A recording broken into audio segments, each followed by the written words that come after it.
Hello and welcome to Books Up Close. My name is Chris Lloyd.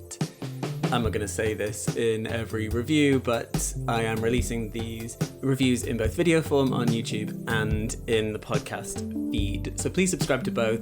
Subscribe to the YouTube channel, subscribe to the podcast on your favourite podcast platform, and then you will never miss these reviews, as well as my conversations with writers about their work. The reviews I'll do in between will probably be writers that I'm not going to be talking to anytime soon, however much I would love to. But hopefully we can cover a spread of writers that way. In this episode, I want to talk briefly about Sleeping Children by Anthony Passeron. Now, I got a beautiful proof last year. I think it's now out. Yeah, I think it came out at the beginning of March in the UK. This book was big in France in 2022 when it first came out. Just double checking, yes, 2022.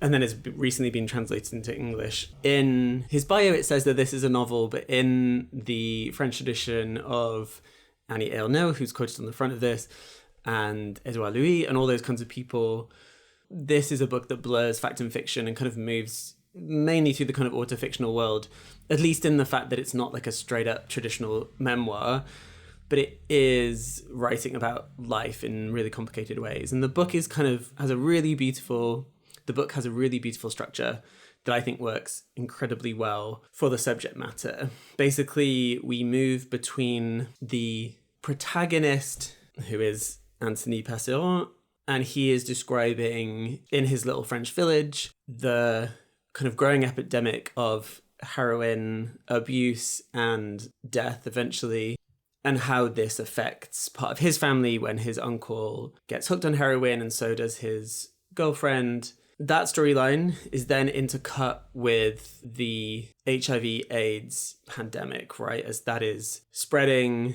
across America and Europe and other places. And that section of the story is basically a kind of like historiography, if you like, of the AIDS crisis and the medical profession's response to it.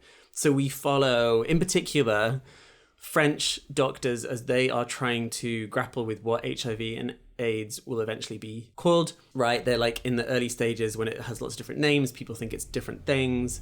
The medical establishment is trying to work out what it is and how you might treat it. And you've got these French doctors who are in dialogue with and sometimes clashing with doctors in America who are doing very different things. And that storyline is a really evocative and emotional storyline, even though it's quite plainly reported, right? Like if it was just published as one essay, it would be a very straight history of medicine and its response to the HIV/AIDS crisis. But instead, because it is intercut with this familial drama and the way that HIV and AIDS then kind of makes itself known in Passeron's family, that intercut, the kind of interplay between the two sections make both of them more emotional somehow. Each chapter is very short, just a couple of pages, and we're kind of shifting back and forth. And at the beginning I thought, oh, this is going to really frustrate me or annoy me. It's going to kind of get in the way. I want one story or the other.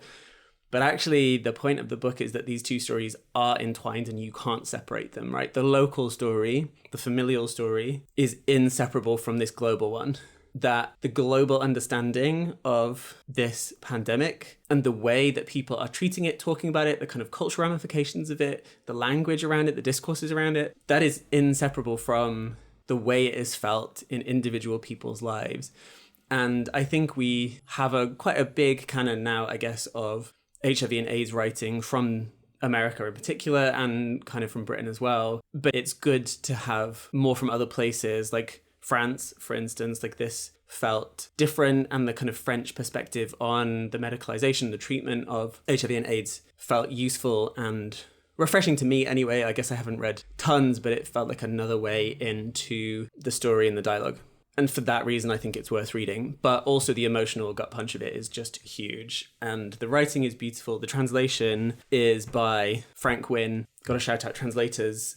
The translation is beautiful and it is really, really worth a read. So if you can go find it, please do. It will be of interest to anyone interested in queer writing or writing about illness or writing about HIV/AIDS or just French literature generally, or the kind of auto-fictional mode, or even just people who are interested in literary form and what it can do. This is a book that you will enjoy, I think. And enjoy is a loose word, but you will get something really profound from it. I highly, highly recommend. It's called Sleeping Children by Anthony Passeron. Go get it.